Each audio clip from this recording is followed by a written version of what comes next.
प्यारे दोस्तों, जब से क्लास 12 का बोर्ड एग्जामिनेशन कैंसिल हुआ है, उसके बाद से ये एक इंपॉर्टेंट सर्कुलर है जो कंट्रोलर ऑफ एग्जामिनेशन सीबीएसई के द्वारा जारी किया गया है। ये जो आप देख रहे हैं सर्कुलर, ये एक बहुत ही इंपॉर्टेंट सर्कुलर है और इसका संबंध इंटरनल असेसमेंट, प्रोजेक्ट और प्रैक्टिकल्स के साथ है। ये देखिए, ये है सर्कुलर जो 6/6/2021 बहुत ही लेटेस्ट सर्कुलर है, ये जारी किया गया है और इसका जो संबंध है वो है change of mode of school based assessment and extension of last date of uploading the marks and practicals and projects and internal assessment for class 12 2021 exams। दोस्तों, इसमें यह बताया गया है कि किस तरह से हमें अपने प्रोजेक्ट वर्क को और प्रैक्टिकल वर्क को कंप्लीट कर लेना है, क्योंकि बहुत सारे स्कूल्स ऐसे थे जो टाइम पर कर नहीं पाए थे। तो उसी का प्रोसीजर डिस्कस किया गया है यहां पर, मैं इसको अच्छी तरह से देख लें। यह कहता है कि with reference to letter number this dated 11 February 2021 regarding the conduct of school based assessment of class 12 and uploading the marks by 11/6/2021 and available at link this one, ये लिंक दिया हुआ है। पहले जो सर्कुलर जारी किया गया था ये वाला 11 फरवरी 2021 को, इसके अनुसार प्रैक्टिकल का मार्क्स अपलोडिंग का लास्ट डेट ये वाला था 11/6/2021, लेकिन चूंकि कोरोना महामारी की वजह से कई स्कूलों में प्रैक्टिकल्स भी पूरे नहीं हुए हैं, इसलिए ये वाला जो सर्कुलर है आज का, ये नोटिफिकेशन कहता है कि the school with pending practicals and internal assessment are permitted to conduct the same only online mode and uploading of marks on the provided link latest by 28/6/2021। दोस्तों, ये दो बहुत ही इंपॉर्टेंट चीज हमारे सामने आई। एक तो ये है कि जिन स्कूलों में जिस भी विषय का प्रैक्टिकल, प्रोजेक्ट या इंटरनल असेसमेंट बच रहा है वो सिर्फ ऑनलाइन करवाए जाएंगे। आप बच्चों को स्कूल किसी भी कीमत पर नहीं बुला सकते उनका प्रोजेक्ट या प्रैक्टिकल या इंटरनल असेसमेंट के लिए। और दूसरी महत्वपूर्ण बात जो निकलकर सामने आई है वो ये है कि प्रैक्टिकल्स के जो मार्क्स होंगे वो लास्ट डेट उसका है 28 जून 2021। इस डेट तक सीबीएसई के वेबसाइट पर सारे मार्क्स अपलोड हो जाने चाहिए।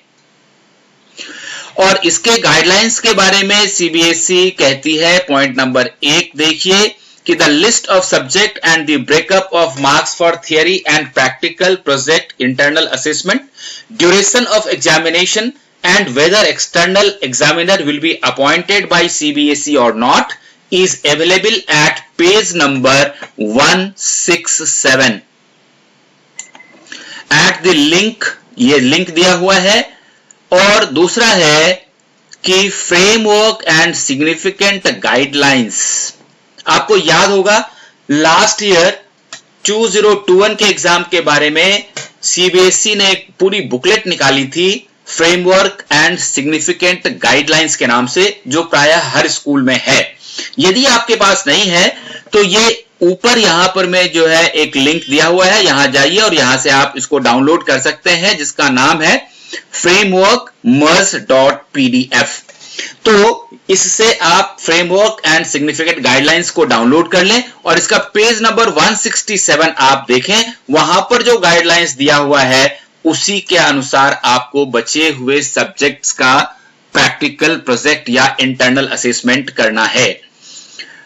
पॉइंट नंबर 2 देखिए, ये कहता है कि in subject where external examiner has not been appointed, the concerned school teacher of the subject will conduct the internal assessment based on the instructions given in the curriculum in an online mode. ये बार बार ध्यान दिलाया जा रहा है कि सिर्फ online mode में ही बचा हुआ प्रैक्टिकल या प्रोजेक्ट या इंटरनल असेसमेंट करना है, और जिन विषयों में एक्सटर्नल एग्जामिनर नहीं अपॉइंट हुए हैं उन विषयों के लिए स्पष्ट रूप से यह बात कही गई है जो उस स्कूल के सब्जेक्ट टीचर हैं वो खुद ही इंटरनल असेसमेंट कंडक्ट करेंगे और मार्क्स अपलोड करनी भी उनकी ड्यूटी होगी।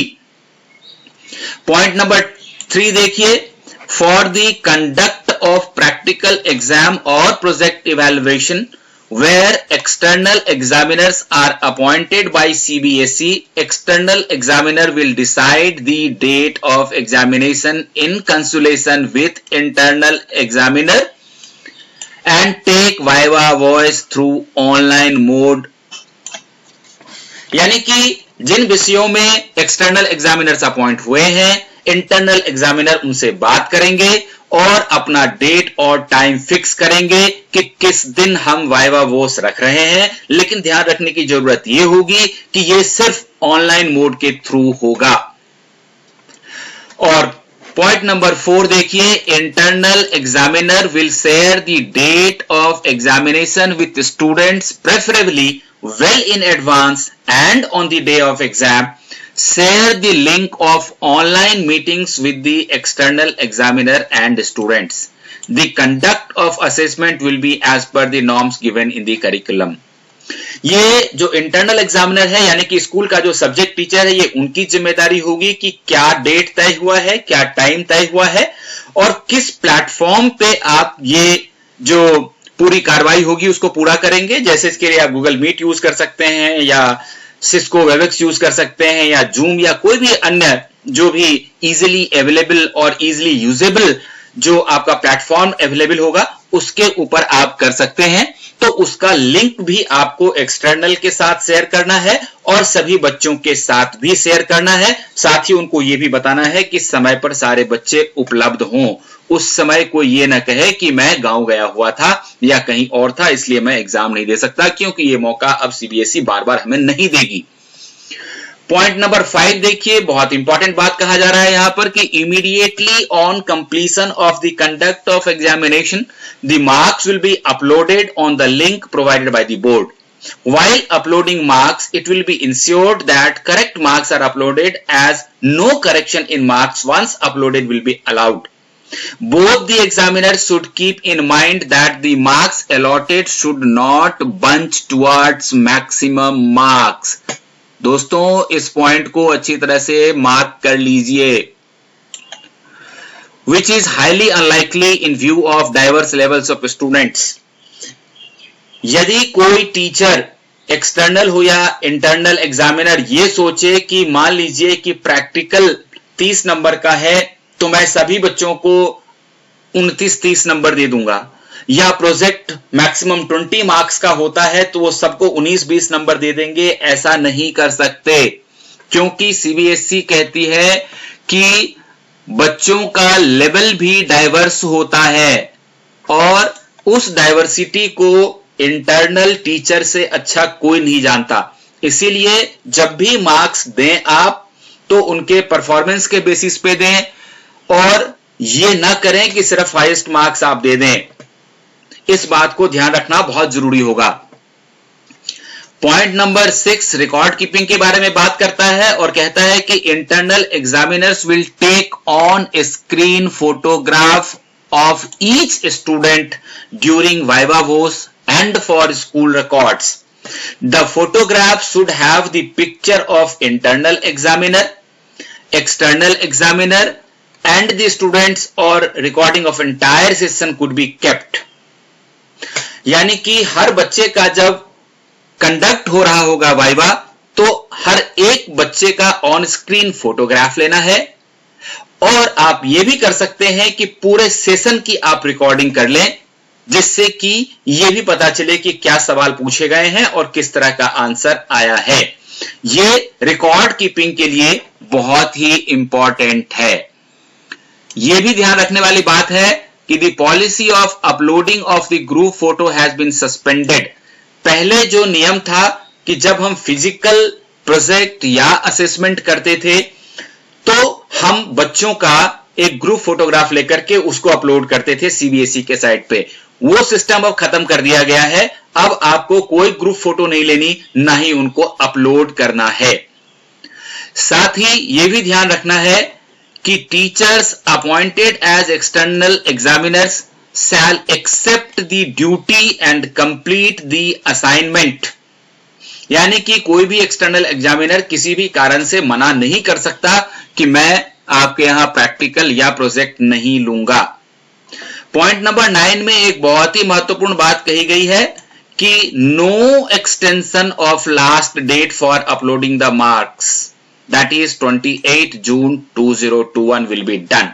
यानी कि इन एनी केस 28 जून से पहले हमें प्रैक्टिकल प्रोजेक्ट या इंटरनल असेसमेंट पूरा करना है और इनके मार्क्स भी अपलोड कर देने हैं। साथ ही यह भी कहा गया है पॉइंट नंबर 11 है कि rest of the conditions will remain same as communicated in the earlier notification of 11 February 2021। तो 11 फरवरी 2021 का जो सर्कुलर है उसको जरूर सब लोग निकाल लें और एक बार पढ़ लें, ताकि उसमें जो भी कंडीशंस दिए हुए हैं आज के सर्कुलर के साथ उसको मिला लें और यह देख लें कि दोनों में किस तरह का फर्क है। जो फर्क नहीं है वो दोनों में एक जैसा है, और जो फर्क है तो वो आज वाला जो ये 6 जून का जो सर्कुलर आया हुआ है इस नोटिफिकेशन को ध्यान में रखते हुए अपना इंटरनल असेसमेंट, प्रोजेक्ट और प्रैक्टिकल जल्दी से पूरा कर लें। All the best.